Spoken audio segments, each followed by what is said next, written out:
ಮಾಡಿದ್ಯಾ?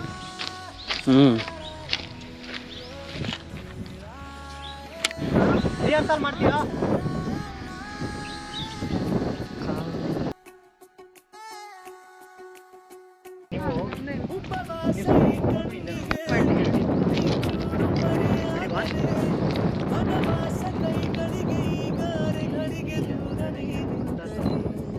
ಮುಂದೆ ಹೋಗ್ಬಾರ್ದು, ಸೈಡ್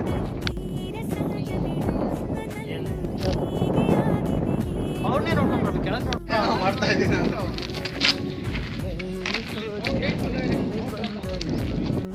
ಅಮಲು ವಿರಾಮ ನೀಡುತ್ತಿಲ್ಲ ಯಾರಿಗೆ ಹೇಳುವುದು ಉಪವಾಸ